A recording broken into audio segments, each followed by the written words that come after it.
Dobro, spoštovani, spoštovane, izjemno čast si štejem, da se zopet srečamo na naši Prešernovi ulici v čast nove ulične razstave.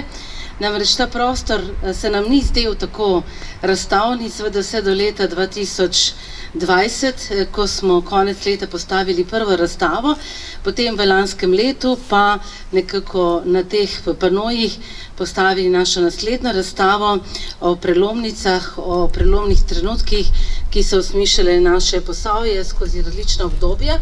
In danes pa seveda izjemno vesela, ker so te panoji dobili vsebino, ki je še toliko bolj povezana z našim gradom. Seveda govorimo o družini Atems, ki je bila lastnica tega gradu od 1694 pa tam do leta recimo 1947. Tako da lepo dolgo obdobje in tema, kateri smo se posvečali, bi lahko rekli manj, kot bi bilo mogoče dobro ali prav, oziroma smo se posvečali predvsem prvemu lastniku gradu Ignacu Mariji Atems, njegovi ženi Mariji,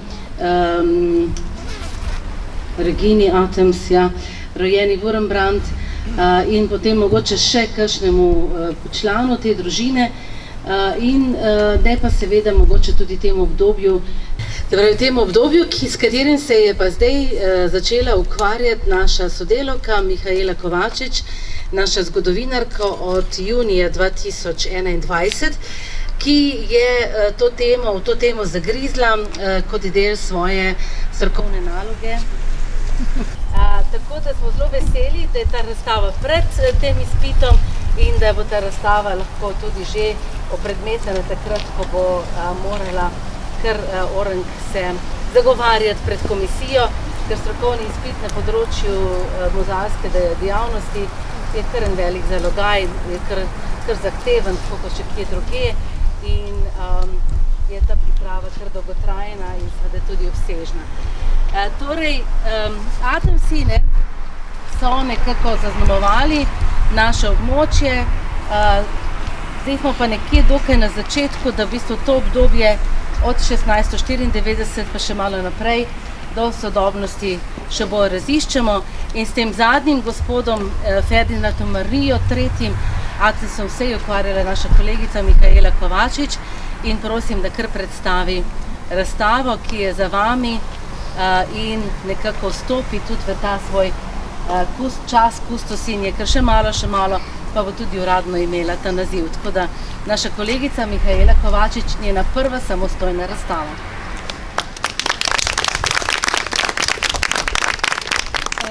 Letos obeležujemo 370 let rojstva in 290 let smrti grofa Ignaca Marije Atemsa, ki je gospodstvo Brežice kupil leta 1694 in je utemeljitelj štajerske veje rodbine Atems.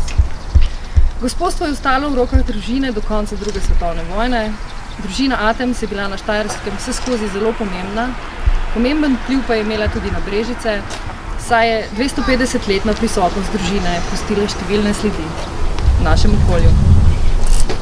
Razstava z naslovom Brežice in Atemsi v času med obema vojnama slika čas, ko je bil lastnik veleposestva Brežice grof Ferdinand Marija III. Atems, zadnji grof na naših tleh. Poleg Brežice je imel v lasti še posestva Podčetrtek, Olimje in Slovensko Bistrico ter palačo v Gradcu, ki jo je podedoval leta 1928. Razlog za raziskovanje tega časovnega obdobja tiči v bogastvu fotografskih albumov družine Atems, ki jih hranijo v Pokrajinskem arhivu Maribor. Želela sem pokazati vam, posavski javnosti, družinske fotografije, ki so bile posnete v naših Brežicah. Želela sem tudi izprašati informatorje, ki so tisti čas doživeli kot otroci po njihovih spominih. Pri svojem delu pa sem pregledala tudi slovensko časopisje iz tistega obdobja in sledila grofu Atemsu. Posledično lahko na razstavi vidite nekatere izrezke iz tedanjega časopisja. Ogledate si lahko tudi gradivo, ki ga hranimo v Posavskem muzeju Brežice. Z gradivom želim pričarati grofa Atemsa kot osebnost, podobo gradu Brežice v času med vojnama.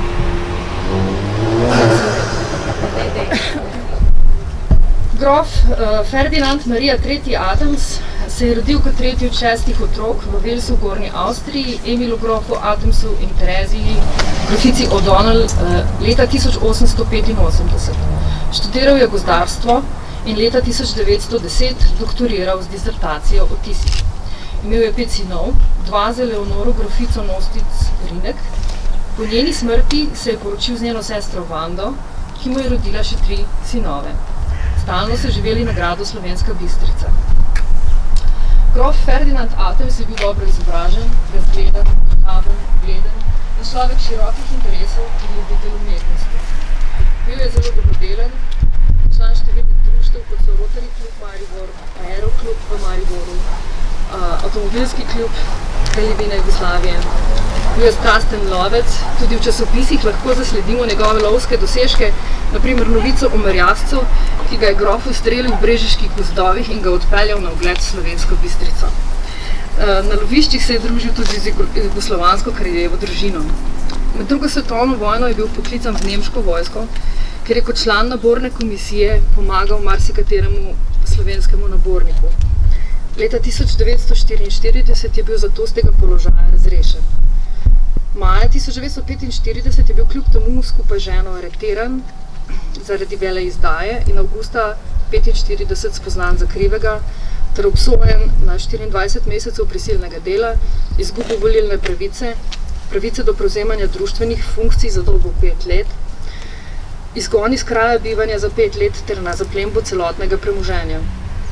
Ženo sta bila zaprta v kazenskem taborišču v Bresternici, odkoder se je leta 1946 za njima izgubila vsaka sled. Zaprta sta bila tudi 2 grofova sinova, Franz in Emil Hans, slednji je na podoben način izgubil življenje. Sodba je bila nato leta 1993 razveljavljena. Vsi 3 so simbolno pripisani na družinskem nagrobniku v Slovenski Bistrici. Na Brežiškem gradu grofje med obema vojnama niso živeli. So ga pa obiskovali. Na gradu so živele najemniške družine, grofje na obisku, njihovi obiskovalci, zaposleni. Grad pa so že takrat uporabljali za prireditve in oglede. Naj omenim še zakon o likvidaciji agrarne reforme iz leta 1931, glede na katerega je bil grof Adams dejansko razlaščen za približno 1/4 posesti. Veliko veleposestnikov se je uspelo izogniti razlastitvi, le peščico je to doletelo. Kmetje so morali zemljo odkupiti, birokratski postopki pa so se vlekli. V poznih 30 letih se v časopisju pojavljajo oglasi za odprodajo delov brežiškega posestva. Kakšen je bil obseg prodaje na območju Brežic, ločeno ali v povezavi z reformo, bo treba v prihodnosti še raziskati. Dela je dovolj še. Brežice so v povezavi z imenom grofa Adamsa v časopisju pa največkrat pojavljajo v zvezi z Čateškimi Toplicami. Prvi vrelec je bil na posestvu grofov Adamsov na Čatežu odkrit že konec 18. stoletja.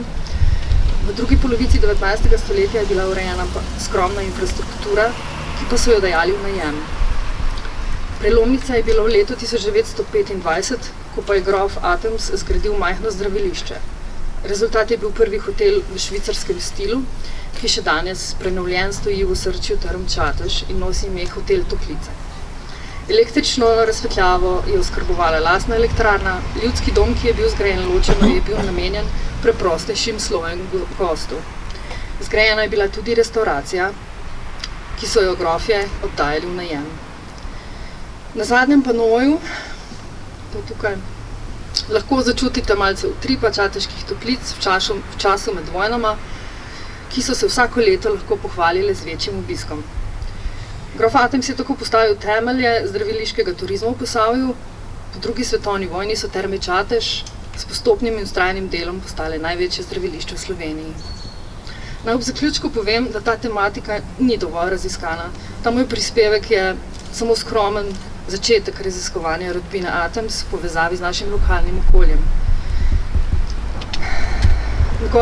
Čisto na koncu bi pa rada se še zahvalila vsem, ki ste mi pomagali pri pripravi strokovne naloge in razstave. Najprej hvala gospodu Johannesu Adamsu, to je vnuku grofa Ferdinanda Adamsa, za informacije iz prve roke. Prav tako hvala gospe Lepšina iz Brežic za deljenje spominov iz otroštva. Hvala zgodovinarju Borisu Hajdinjaku, ki je delil svoje znanje z menoj. Potem se zahvaljujem sodelavki etnologinji Stanki Glogovič za vso njeno srčno pomoč. Hvala tudi ostalim sodelavkam, Oži, Andreji, Jeleni, Anji, Jani, Nataliji, sodelavcem Slavku in Boštanu. Velika hvala gre tudi sodelavcem Pokrajinskega arhiva, ki so mi potrpežljivo pomagali.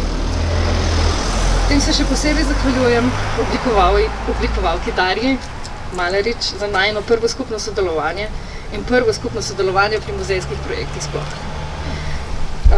Čisto na koncu pa še hvala mojima somentorjema za pomoč pri pripravi strokovne naloge in razstave. Najprej doktorju Blažu Vurniku iz Mestnega muzeja Ljubljane in potem čisto nazadnje še naši direktorici Alenki Černelič-Krošelj, ki me je neutrudno usmerjala na moji poti vse do današnjega dne, ko odpiramo mojo prvo razstavo. Hvala vsem.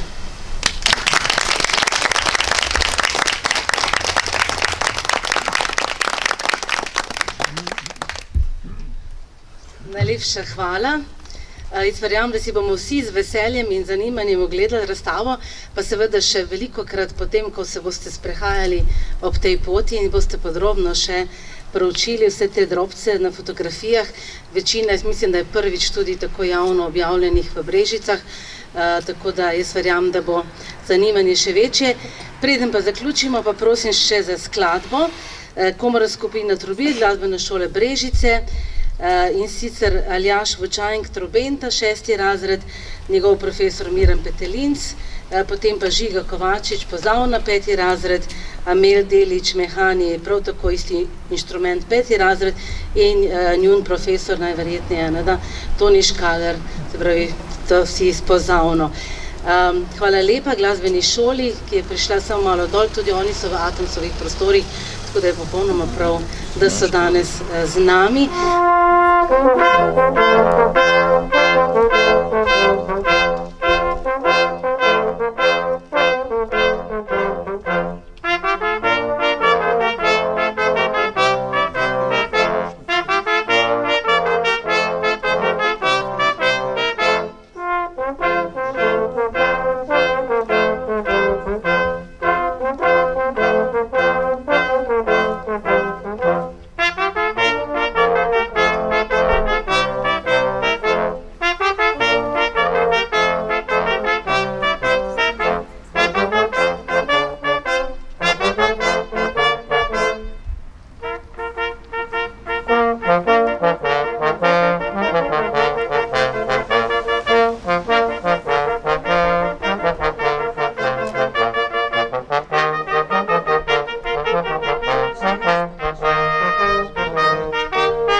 Tako, razstava je odprta, najprej si jo ogledamo, ni treba preveč podrobno, ker je prav, da prijete potem še nazaj, potem pa seveda gremo na naše dvorišče, še na kozarček in na kakšen manjšo, kakšen naš piškot, prašič, ki nas čakajo.